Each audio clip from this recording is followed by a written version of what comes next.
In today's world, it is very easy to get lost in thoughts, to become very heady and conceptual with all this technology and constant stimulation. We are always distracted and miss the present moment. So in this video, I want to share grounding techniques with you. These have helped me tremendously on my journey, and especially if you're doing any sorts of spiritual practices, this will be extremely important because it helps us get back in touch with our bodies. Even though we are sort of trying to get free of thoughts, emotions, and sensations, it helps a lot to also stay active and present in the world.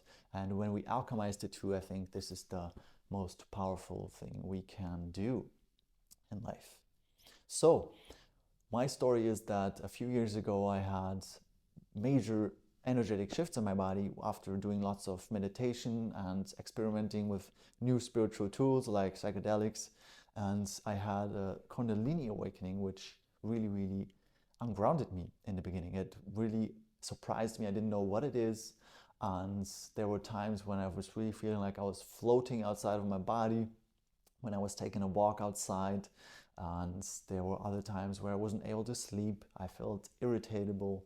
I felt just very ungrounded, not here. It was hard to focus and wasn't feeling at home here on earth or in the body. And I had fatigue and spaciness. I was feeling like not present at all.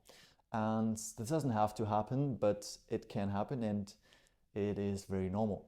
And to know how to ground back down is very important for context, what is happening, and also to feel more comfortable and at ease. And this can happen to us with or without any spiritual practices. So this will apply to everyone. And yeah, the first thing that I learned is that we can do physical exercises. Physical exercises like doing squats is very important, that before and after meditating, and every day we do some little physical exercises if we want to balance our chakras, our energy centers.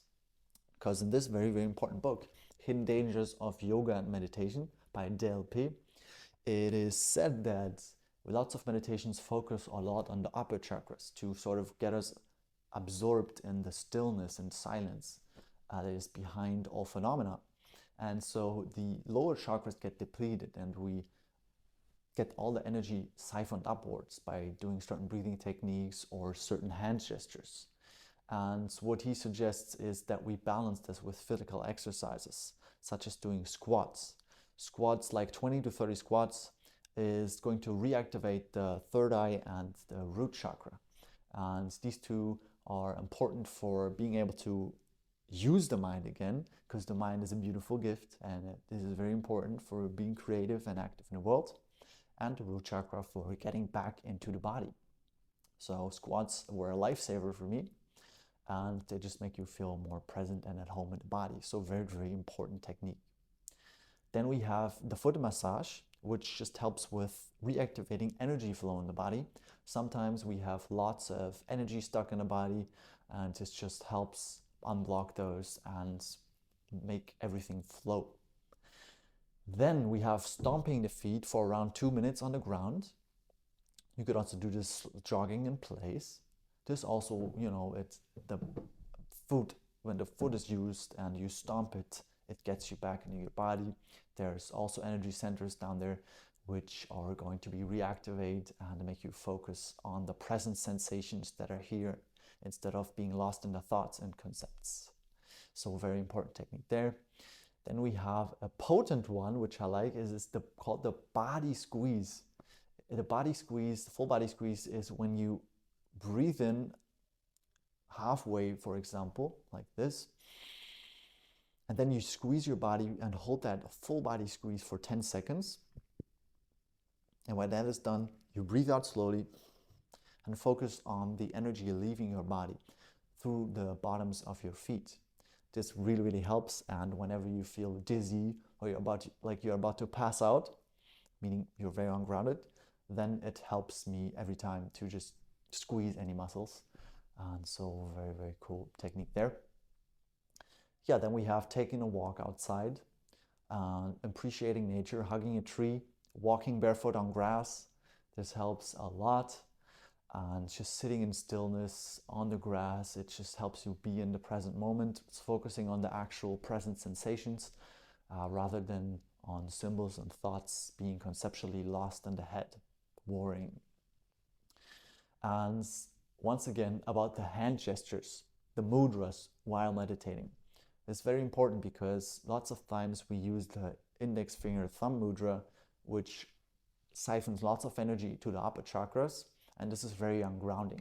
It makes us very spacey, and Del P in this book suggests that we use more balancing hand chakras if we're experiencing spaciousness and ungrounded symptoms. For example, the triple finger mudra it helps a lot because you have the middle finger, the index finger, and the thumb, and the other two you sort of cave in like this, and then you have this hand gesture, and this helps activate the lower three chakras, the navel chakra, the sacral chakra, and the root chakra, which helps with balance a lot. And sometimes if we want, we can also switch between a seated gesture on a chair like this, where the soles aren't reversed upwards, because this siphons the energy out towards the upper chakras.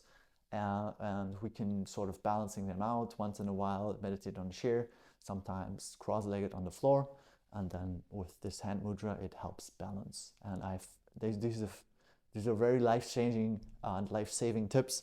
If you really want more, then please read this book by Del P, Hidden Dangers of Meditation and Yoga. And if you're experiencing Kundalini stuff, you can also read Enlightenment Through the Path of Kundalini by Tara Springett. They gave me lots of context, and I think it's foundational to have that context and to not freak out when that happens. And inevitably, it probably does happen for most people when they're meditating long enough or experimenting with spiritual tools like psychedelics and stuff. So, what else do we have? We have breathing deep and slowly while focusing on chakras that you'd like to reactivate. For example, this third eye, or the root chakra, or the navel chakra. We can sort of go online and learn the functions that the energy centers have. And if we notice an imbalance with those associated functions, then we can just for 5 minutes breathe slowly in and out and focus on those chakras that we'd like to enlarge or reactivate again to find balance in life. Then we have meditation, just focusing on the present moment, on actual present sensations rather than thinking, helps a lot. And we have also eating more nutritious meals, a very nutritious smoothie with lots of minerals, having some protein in your diet, eating heavier meals helps a lot with being grounded in the present moment too. And I found that whenever I am feeling ungrounded, sometimes my body automatically gravitated towards like heavy foods, sometimes unhealthy foods, to get myself back into my body. But it's getting better now that I'm learning all these grounding techniques. So I hope these help. These are like very life-saving tips. I hope I made them explicit enough, and I can't emphasize enough that it's very, very important to educate yourself when you're experimenting with meditation and the spiritual path, so that you don't freak out, that you have some grounding techniques and know what is happening, and go slowly with respect and don't get into cocky and everything. So I hope I helped you out with this, and if it helped you, please leave a like and leave some feedback down below if you would. And if you like contents and topics like this, please subscribe for more. Personal development and spirituality are going to be shared on this channel, and I will see you soon with much more. Namaste and have a nice week.